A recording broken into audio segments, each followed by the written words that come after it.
How you doing out there? John Wayne Mercure, the Sonneteer, Chandler, Arizona. And I'm talking to you here because, look, I researched this. I mean, Morgan Freeman on the National Geographic or one of those channels, he's got a series about this. And a lot of other things I've studied up on this. So I think it's all true. And I'm going to show you this. They think there's somebody out there that's making new universes, new galaxies, new cosmoses. He's creating things like a little kid with one of those bubble wands, and he's creating all this one at a time, ad infinitum. And they got an arrow in there that shows our galaxy, and we're just a little teeny little light. And we're so conceited about everything we're doing nowadays. Oh, we're going to go to Mars. We're going to go to the moon. And all that out there. We haven't hardly done nothing. And I asked one time a scientist, how come those people that are out there, those critters from outer space, how come they don't talk to us? And he said, well, it's the same reason we don't talk to bugs. And the vastness of the cosmos, it's all God. And that's what this sonnet is about, the truth.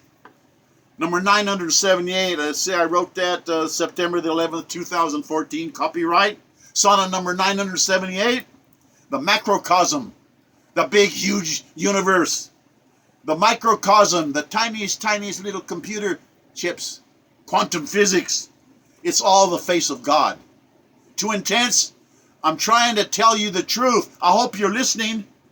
Science, it's intrinsic within each of us.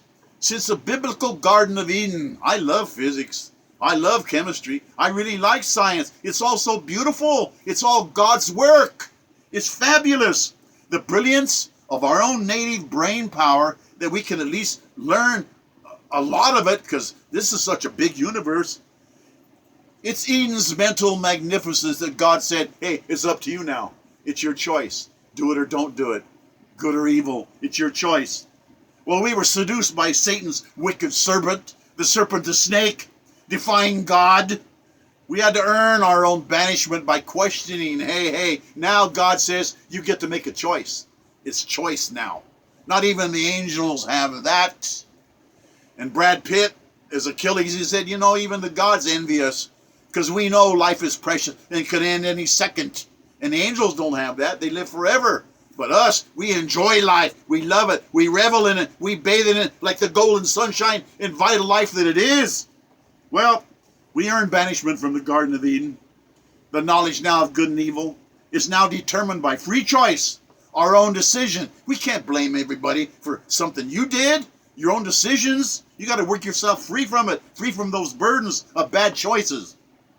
Well, not even angels have freedom of choice. And we're free to learn everything all new over again. It's been hard. It took us thousands of years just to figure out how to make fire. It's a wonder the human race even survived, that naked and afraid. Those people, if they had to spend a year out there, they'd be dead. It's so hard to make a fire. We didn't figure out stirrups until 600 AD. We didn't use them on the horses. We didn't figure out left and right shoes until 200 years ago. We're slow learners, I guess. But now we're catching up. The computer age, the knowledge of good and evil. Well, we've rotted away our talents unused. There's a lot of people now that are really, really smart. Good. But we're indolent because of our free will's choice. And we can't do that. We can't just sit around. We have to learn all things the hard way now, facing incredible hardships. Learning again what we already knew. In the Garden of Eden, we already knew it all. We were like the angels.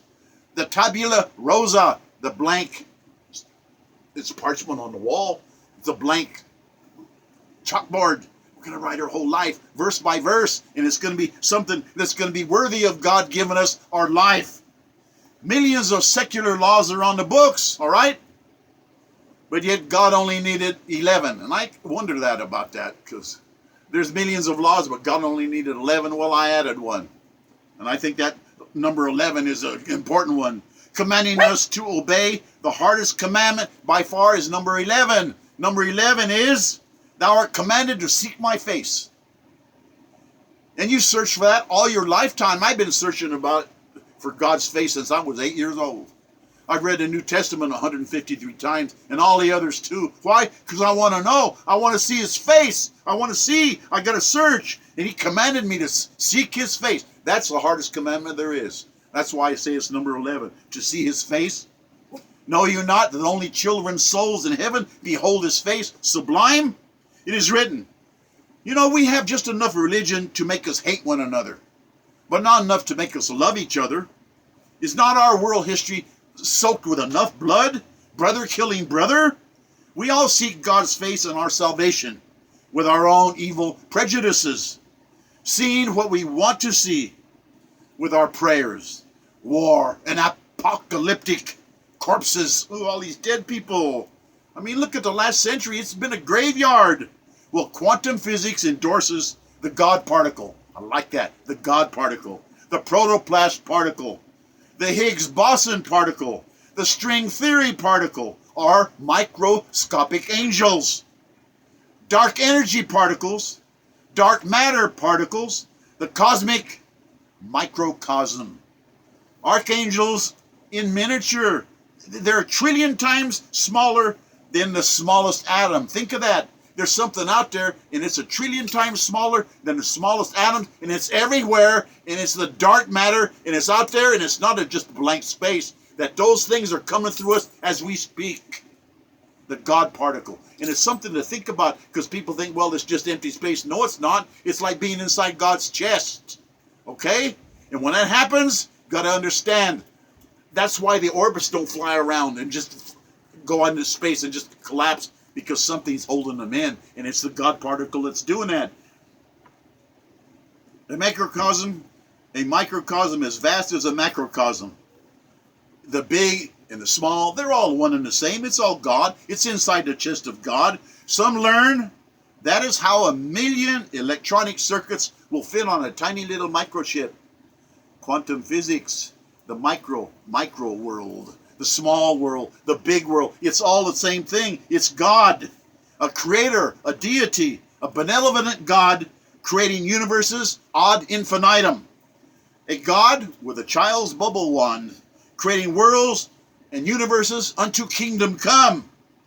We all get tried with fire, and only the gold of our soul does remain. See us destroy our own tiny worlds and convince God we're insane.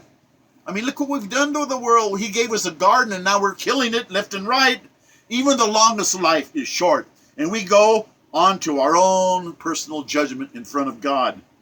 When we realize that all is an illusion, a dream within a dream, sent by heaven, God's face, I've been searching for it my whole life. It's far bigger than the microcosm and the macrocosm combined. Frauds we be when we choose evil over good, as if our minds are blind. It's right in front of us, righteousness, and we don't want to do it. God's book of remembrance enshrines or condemns all of mankind, free choice. And the world isn't doing so hot right now.